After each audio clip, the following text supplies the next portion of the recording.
Brad Lawler, Home Team Inspection Service. We received this email from Sydney, who sent us a question while preparing to sell her home.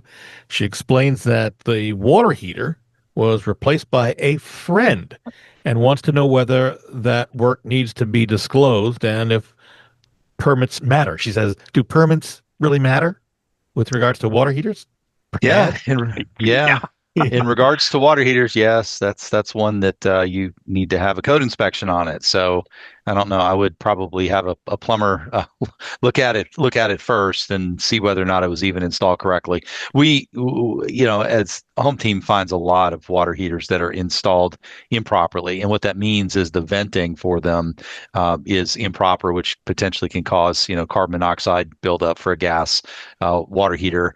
The other problems often are the pressure relief valves that are required, and whether or not they are plumbed correctly, because the drain for those has to discharge to the floor, so it can't be more than about an inch off the floor. So there are some very important things that need to be inspected on those, and permit is required when you're replacing a water heater. And Also, the permit for that particular job is required. I have Y- run into scenarios where a person will pull a sticker from another property and put it on that. Yes. It's so let's say Tammy gets the job done by a friend. There was no permit pulled, and now she's selling her home. She hears us talking about this, and she's thinking, I need a permit. Can she get a permit pulled? I don't know what the process would be. Keep in mind that home inspectors are not looking for permits. Code doesn't matter. Code's not part of the inspection. So it's really just whether or not the buyer looks at that and goes, "Hey, there's not a sticker on there. Should there be one?" That I wouldn't be able to get into, because home inspectors are not code inspectors. So we're not even right. mentioning the fact there's not a sticker on it. What Yeah. about go ahead, Chuck. I was going to say, directly to the question, get a plumber out there. The plumber can pull a permit and redo the job or do a new one if it needs to be done. It has to be there. You don't want to be the seller of a house where you had a neighbor, friend, handyman put that thing in and then have the house burned down. The liability, oh my God, be out the, Well, okay. So obviously the water heater can be seen by the inspector to issue the permit.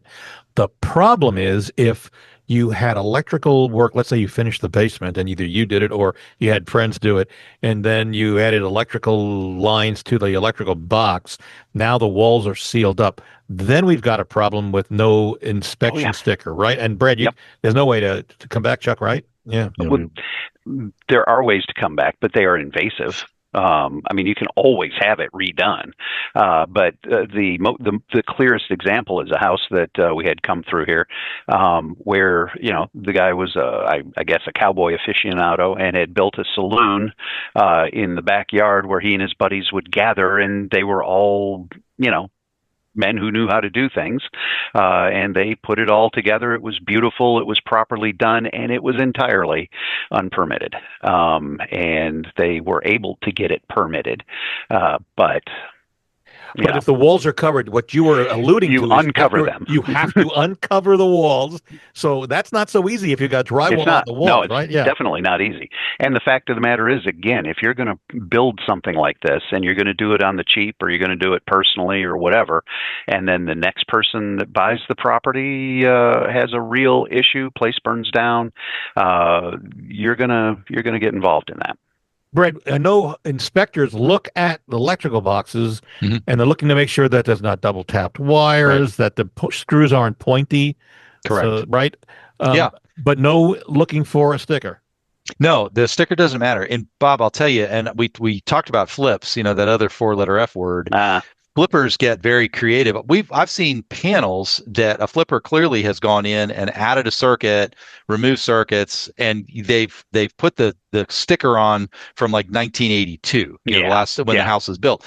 Clearly that's not a code sticker, but they'll say, well, no, it doesn't, we didn't do any work in it. So all we're doing is we're just reporting what we see, right? That's the job of the inspector. But be careful again in those situations where, it is a flip, were the actual permits pulled. And normally what the inspection findings would indicate is that the people who did the work had no training, no experience in it, and they were just trying to save some money. But like Chuck says, it just creates an entire, Yeah. liability issue.